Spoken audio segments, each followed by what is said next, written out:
On 5 News, the grieving family failed by the government. April Jones was 5 when she was murdered. Her parents have been calling for tougher laws on paedophiles, but say not enough has been done.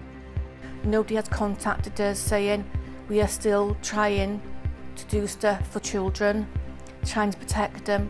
No one has contacted us at all. Also this evening, Theresa May finally publishes her blueprint for Brexit. We'll tell you what it all means. The rich, corrupt bankers jail for making millions by destroying small family businesses. It's not my fault that criminals raped and pillaged my business. That's not my fault. Missing the signs of a stroke. How ignorance is driving one of Britain's biggest killers. We'll meet again. And she's 100 and she could be #1. Dame Vera Lynn's bid to be the nation's sweetheart once again.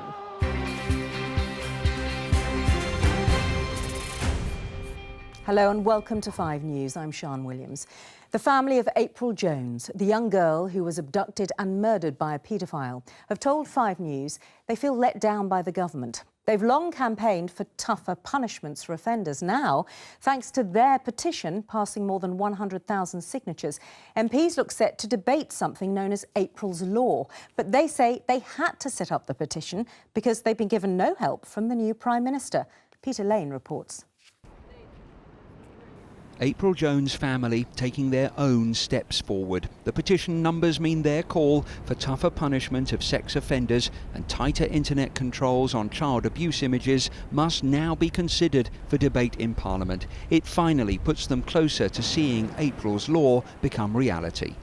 I promised a long time ago when April went, if I can help another family not go through what we've been through, this hard work has been worth every minute of the day gone by doing it, because what we're going through and have been through have been hell. April Jones was abducted and murdered in 2012. She was just 5 years old. The following year, her parents met the then Prime Minister David Cameron and thought they had political momentum on their side. But with Mr Cameron's departure from number 10, they say everything changed. After he went, and the new Prime Minister's in now, we've had no contact off her, no nothing. He went, I thought, I've got to start again from the bottom. Do you feel let down? I do feel let down because they haven't carried on where he had left off. Nobody has contacted us saying we are still trying to do stuff for children, trying to protect them. No one has contacted us at all. The success of their own petition puts April's family back in the driving seat and helps their healing process. April's sister Jasmine, only now able to talk fully about the impact on her of a crime that shocked the whole country. The moment I turned 18, I drank. And I mean, I drank for about a year and a half. And it wasn't, I had to get drunk. I had to not know who I was. You lost yourself in alcohol? I lost myself in alcohol. The alcohol was my escape. I'm not too sure what happened, but something happened and I was like, I need to stop. I am going to kill myself. I've had to find the inner strength to help me. Just to get in the petition out, we could end up saving another family's child. We could end up, for me, I could end up saving someone's sibling. And that's what's pushed me forward. Because I know how hard it was to lose a sibling and everything I went through, and I didn't want someone else to go through the same pain. From April's sister, courageous honesty about living with the loss. From her mum, a direct message to the new Prime Minister. Pull your socks up and help us to get this law and protect the children. If you don't protect them, who is going to protect them? The government says the UK has some of the toughest laws in the world to deal with sex offenders.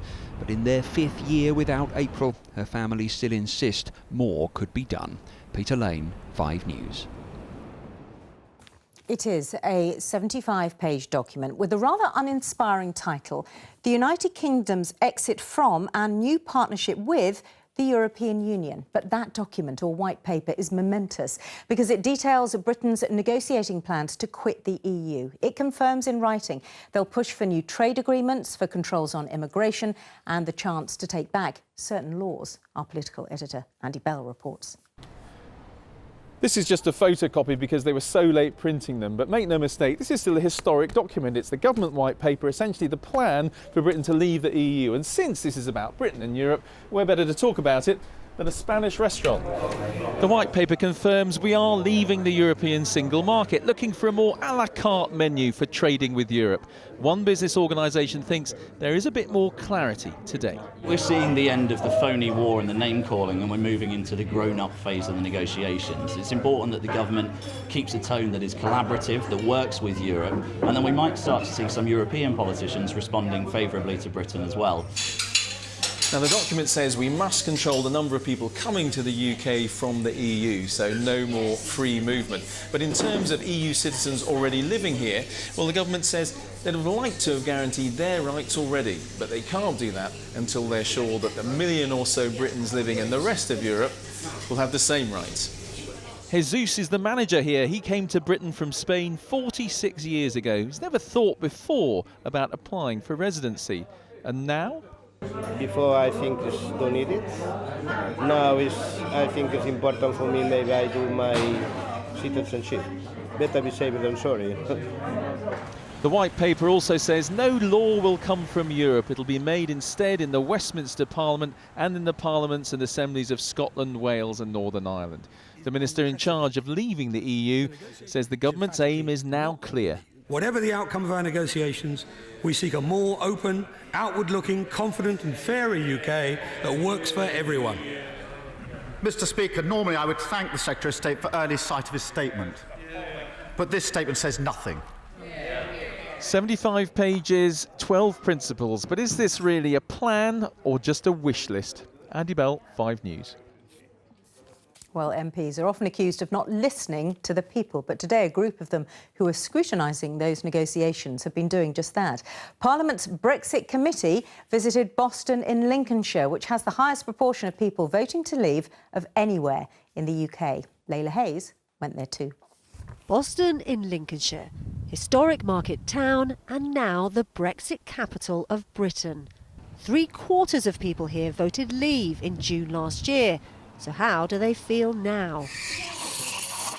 Cafe owner Del Broughton wanted Brexit, and like many, the main reason was immigration. I don't mind them being here if they're paying everything else that I'm paying, like the tax, stamp, everything. It's the ones who's just creaming the money and then disappearing home to live a lot better life. Edita Pelishkita has been running a florist in the town for 3 years.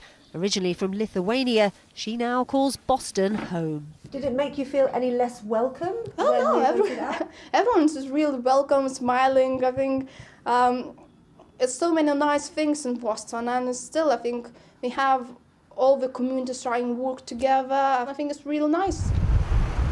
On the high street, there are now many European businesses in Boston, but could that change post-Brexit?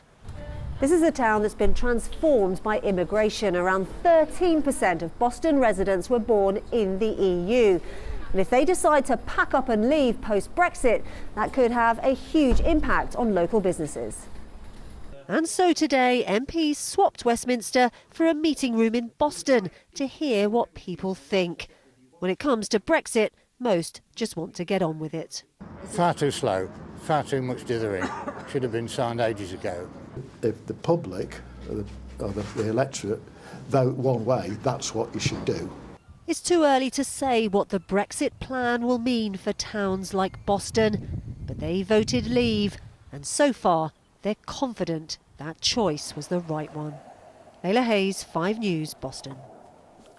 Let's talk to Andy, who's at Westminster now. We know finally then the Brexit plan, at least the negotiating details for that plan. Good news for the Prime Minister today as well on the economic front. Yes, Shan, I remember going to the Bank of England back in August and we were told about the biggest downgrading in economic forecasts by the bank on the back of the referendum result. Well, since then, things have been rather changing, and today the Bank of England has upgraded their forecast for the economy, once again talking about 2% growth this year and also some reasonably healthy looking growth for the year after that. Now, they're not saying that the problems associated with Brexit are going to go away. There will be problems, for instance, balance with inflation, with prices because of the pound being lower. But what the Bank of England has said today by upgrading their growth forecast seems to go along with what's been happening with others looking at the economy, which is that people are finding that perhaps the British economy has been rather more resilient than might have been expected before that referendum. Andy, thanks very much. Cases of abuse involving British soldiers in Iraq are to be reviewed after a human rights lawyer who represented alleged victims was struck off.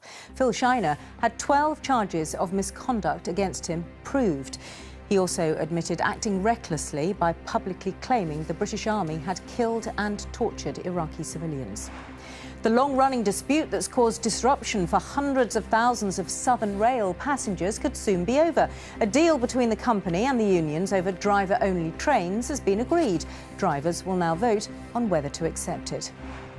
Police investigating allegations of abuse against a former colleague of the Archbishop of Canterbury are appealing for possible victims to come forward.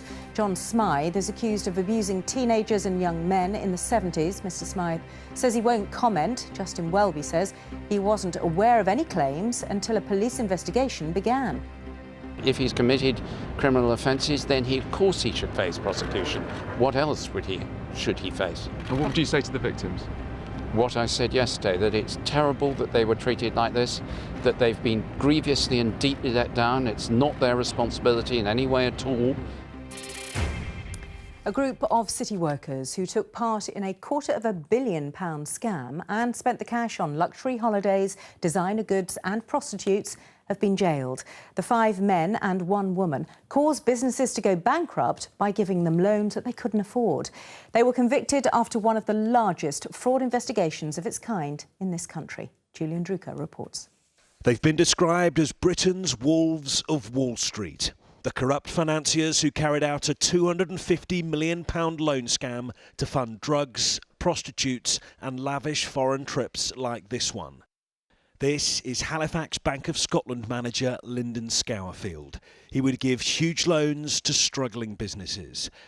But he'd forced those customers to use the extortionate services of these so-called consultants, who were his associates. The vast racket took millions out of HBOS and drove many small companies to closure. It's not my fault that criminals raped and pillaged my business. That's not my fault.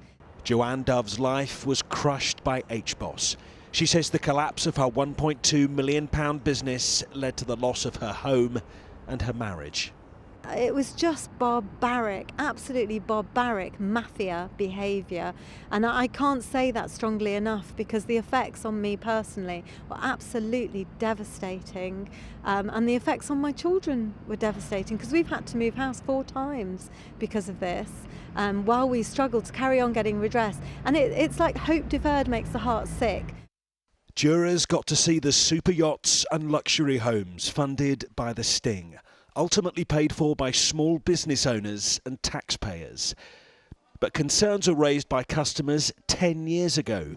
The board of HBOS failed to investigate. So too did its successor, Lloyds Banking Group. Other bodies like the Serious Fraud Office, the Financial Services Authority and the Treasury were all alerted to the allegations. It took a regional police force to eventually start uncovering the corruption. I hope those affected by the behaviour of these criminals are provided with an element and a sense of closure. That justice has been done and that today's verdicts and sentences allows those victims to be able to move on. The 6 now start nearly half a century in prison, but it's unclear if their victims will get compensated by HBOS. Julian Drucker, 5 News. Coming up on 5 News. Do you know how to spot the signs of a stroke? How ignorance is causing thousands of needless deaths? And still going strong at almost 100, how Dame Vera Lynn wants to be the nation's #1 again. We'll see you after the break.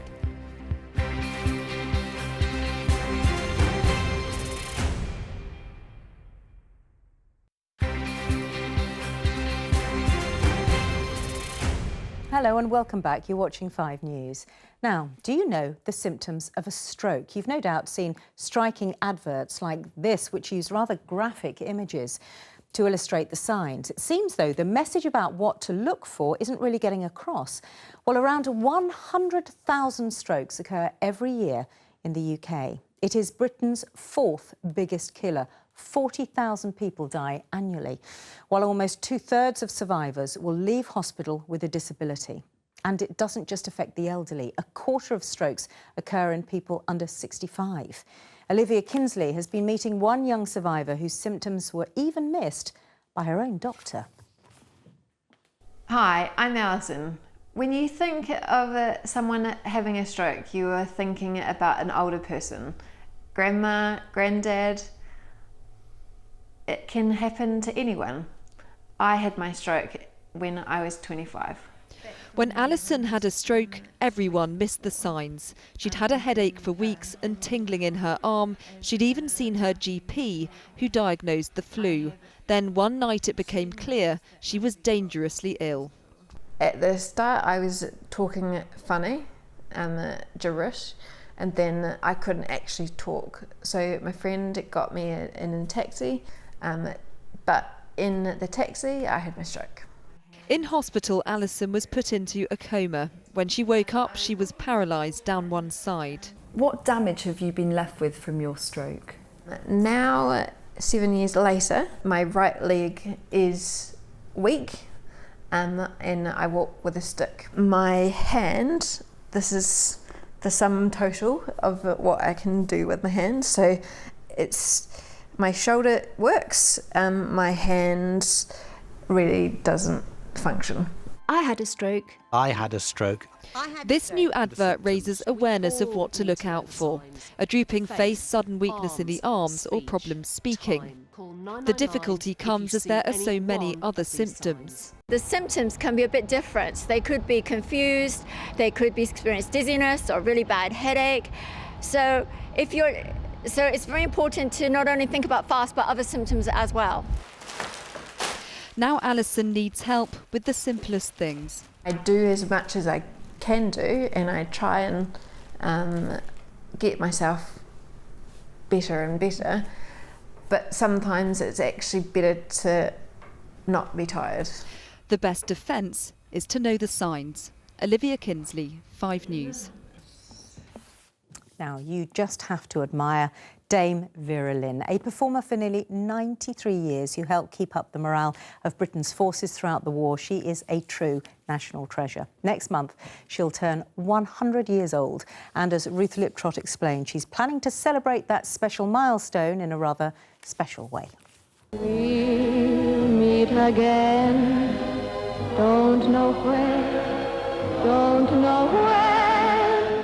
In this country, there's only one woman more iconic, and yet Dame Vera Lynn exemplifies Britishness almost as much as the Queen does, and like the Queen, she just seems to keep going.